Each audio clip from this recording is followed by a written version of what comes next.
guys, welcome to our channel. இன்னைக்கு நம்ம என்ன பண்ண போறோம்னா மைன்கிராஃப்ட் விளையாடுறவங்களுக்கு சில பேருக்கு தெரிஞ்சிருக்கும். நம்ம செத்தாலும் நம்மளோட இன்வென்டரியில இருக்க பொருள்லாம் அப்படியே தான் இருக்கும். அது எப்படி கொண்டு வரதுன்னு சில பேருக்கு தெரிஞ்சிருக்காது. அதை பற்றி தான் நீங்கள் பார்க்க போகிறோம். இந்த வீடியோ பிடிச்சிருந்தா மறக்காமல் லைக் பண்ணுங்கள், ஷேர் பண்ணுங்கள். நம்ம சேனலுக்கு புதுசாக இருந்தீங்கன்னா மறக்காமல் சப்ஸ்கிரைப் பண்ணிடுங்க. இப்போ நான் இந்த இடத்துக்கு வந்துட்டேன். ஏன் இங்கே வந்தேன்னா இங்கே நான் இப்போ செத்து உங்களுக்கு டெமோ காமிக்கிறேன்.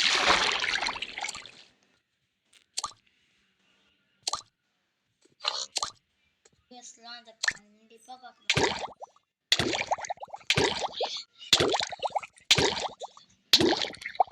நம்மளோட ஹார்ட்ல குறைய ஆரம்பிச்சிச்சு சிஸ்டம்.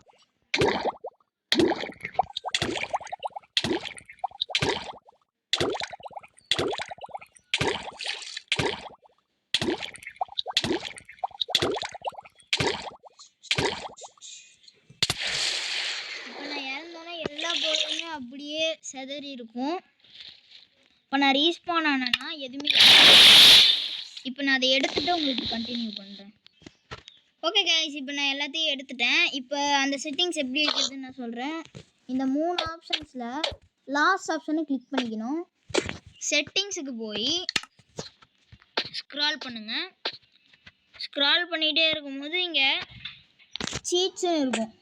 அதுக்கு கீழே ஆக்டிவ் சீட்ஸ்னு இருக்கும். அதை நீங்கள் ப்ரெஸ் பண்ணிக்கிட்டீங்கன்னா இதெல்லாம் உங்களுக்கு அவைலபிள் ஆயிரும். இதில் நீங்கள் கீப் இன்வென்ட்ரியை மட்டும் ஆன் பண்ணி வச்சிட்டிங்கன்னா நீங்கள் செத்தாலும் உங்களோட இன்வென்ட்ரியில் இருக்க பொருள்லாம் அப்படியே தான் இருக்கும். இப்போ நான் உங்களுக்கு அதையும் டெமோ காமிக்கிறேன்.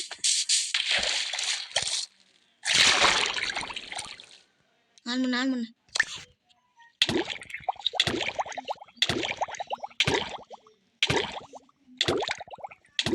இப்போ நம்ம ஹார்ட்ஸ் எல்லாம் குறைய ஆரம்பிச்சு.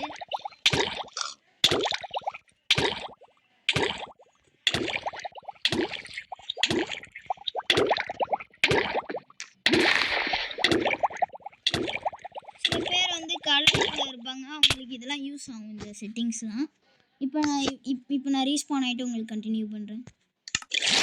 இப்போ பார்த்தீங்கன்னா அந்த செட்டிங்ஸ் ஆன் பண்ணனால நமக்கு அந்த நம்ம செத்தாலும் நம்மளோட இன்வென்ட்ரியில் இருக்க பொருள் அப்படியே தான் இருக்குது. இந்தாங்க.